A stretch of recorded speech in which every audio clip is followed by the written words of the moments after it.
Nets and Knicks play tonight. Yeah. Well, I mean, this comes out on Thursday, but it's put on Wednesday. Nets and Knicks play tonight. Okay, bet. How many of your guys are going? All of us, but I'll just be on the floor, and then we'll swap out. He's trying to see if you got room for him. Is he? I have the season plug. tickets there, and I was going to offer tickets to a couple of guys. Oh, for real? Yes, I will take that. Thank I got you. you. Oh, brother, you're the man. What's your entourage like? Is it?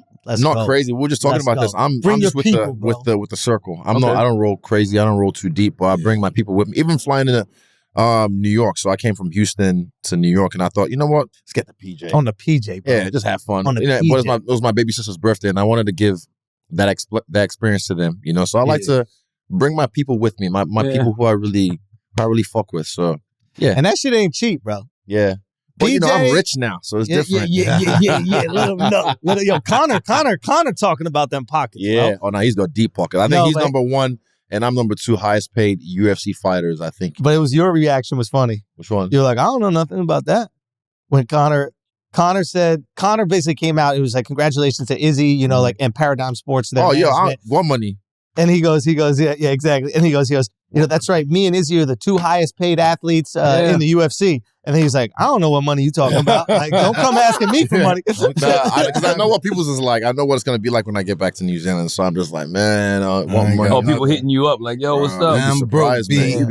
I stay broke. Stay woke. Because it's interesting because people always talk about the UFC fighter pay. And then Izzy's just been like, they pay him, yeah. They're not paying. That's what I'm saying. Like, Jake Paul made it seem like the UFC fighters wasn't making no money. No, there's levels. There's levels. Yeah. I mean, but I even said this at the post-fight press conference. I'm like, look, he makes some valid points. You know, he makes some really valid points. So I'm like, yeah, the debuting fighters, the debutants, they should be able to fight for the UFC, pay their coaches, their managers, and not have a second or third job. Have enough to be able to just have a 12-week training camp without getting another job. Because guess what? Rising tide lifts all ships. Yep.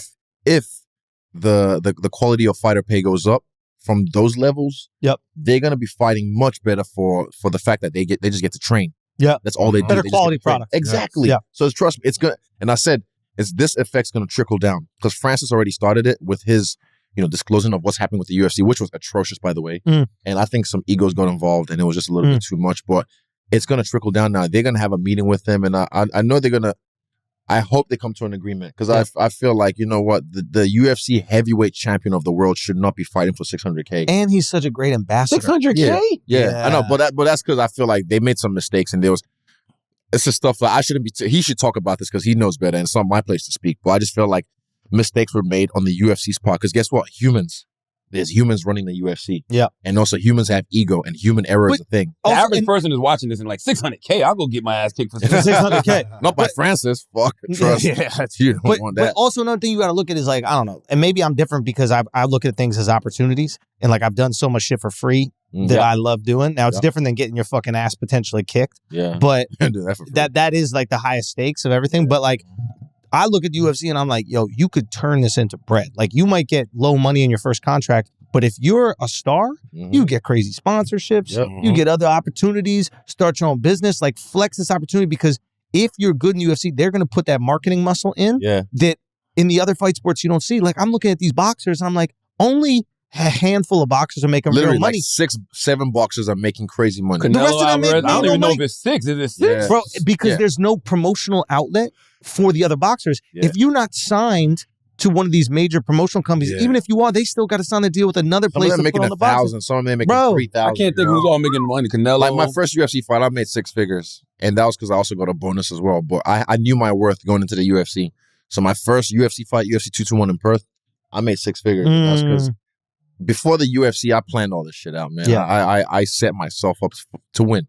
Put it that way. Could you give somebody else that game plan and they could follow it? I already have. Like, just watch my story. Just watch me. Like, literally, just watch the way I've done things, the way I handle my social media, even what I went to school for, went to college for, media design. All that little stuff helped me farm my Insta. I've never bought followers and never try and boost posts and nothing like that. It's all organic, and that's just because I knew how social media worked. I knew how the currency of attention worked. And even back in the day in China, there's times I would make a post and I'm like, fuck, if I post this with this caption, I'll look eat us. Oh, fuck. And I'd struggle with like 20 minutes of posting and I was just like, it's done. And I'll put the phone down, it's done. And that was me practicing not giving a fuck. Practicing not caring. Even in China, like little things in China, like being a big black man in the rural parts of China, being stared at. That got me ready for the life I live now when I'm being stared at. Famous life. Yeah. You know? Like straight up. Like I've had the longest reigning staring contest with old Chinese people in the world. Honestly, man, like, no, like, and, this is like no, and they're not like, it's not in the rude, like, they'll just like look at you like, oh, because they're marveling at you. Yeah, marveling. And then back in the day, it used to get to me like, what the fuck are they staring at? And I'll just like look at them as well.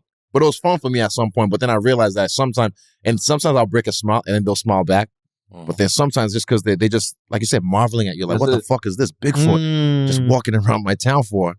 You know, it's crazy. But it all got me ready for this. Even having a car like Kurama, my McLaren, I only drive that car when I'm feeling good. There was one time, 3 or 4 months ago, I thought it was a sunny day. I was like, you know, I want some dropped up therapy. Jump in it, start driving. And then I just started feeling weird. I only drive that car when I feel good or when I feel like I'm in a good place, because then I don't want to be stared at. And then straight away, I just put the roof up.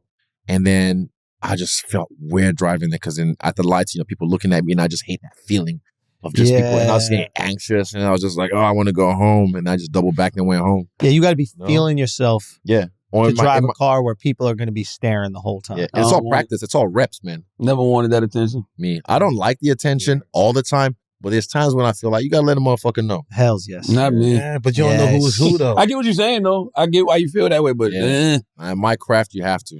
Well, that's the thing. It's currency in yours. Yeah, exactly. You gotta it's not breaking a jaw is currency. No, it's not. Breaking a jaw. Nah, like little things. This is what I'm talking about. Like, people don't understand the level of like the how the clout machine works. And this is the thing. I've done this so many times that it's almost like reps now. I just know what to do. I know how to, like you said, I like what you said that for the fight week. Like, I'm being serious. I just knew how to, when it's time, when I want to make people notice me, I'll make people notice me. The guys, I know. Kanye and album mode. Son, real talk. I noticed, and there's a few guys that do it well. Yeah. You do it well. Yeah. Connor does it well. There's a few guys where it's like literally fight week.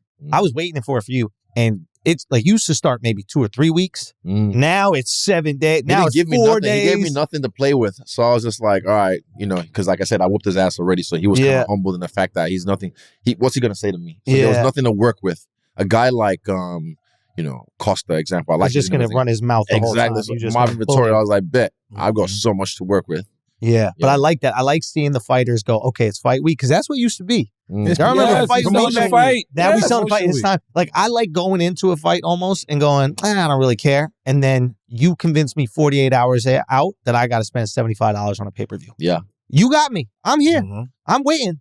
It could be even like on the fight day. Like sometimes day of. Like weigh-ins. There's certain things you can do that can just literally move the needle to that. Like, boom, from 500,000 pay-per-view buys to 1 million. That right push. Yeah, exactly. And move that needle.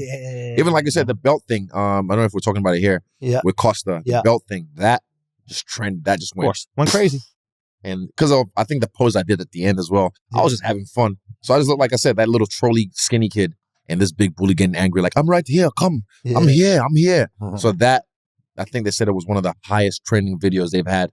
And that's free marketing. Wow. Think about it. 100% free marketing, but you have to have a willing dance partner who knows how to push and pull. And you can't fake the shit. If you try and fake it, like, it doesn't work. You know, like I remember when DC and Brock Lesnar had it at UFC, I can't remember, and they went in the cage and they pushed him. I was just like, oh, this is all manufactured. Yeah, you could feel it. I've thought about that. I'm like, are there ever fighters that go, yo, I'm going to push you. When we do the weigh-in, I'm going to push you, you push me, let's almost kind of scrap, and then people stop. I've never done it. You can tell when it looks fake, though. Yeah, people feel it. It's disingenuous, you know? It is. Like, even when it's something as simple as Jake Paul snatching off Mayweather's hat, even though that was real. Yeah. But look at the commotion it caused. Yeah. From that simple-ass, silly-ass act. It wasn't a push. It wasn't a fight. It was just, snatch his hat. Yeah. Got your hat. That alone. Yeah.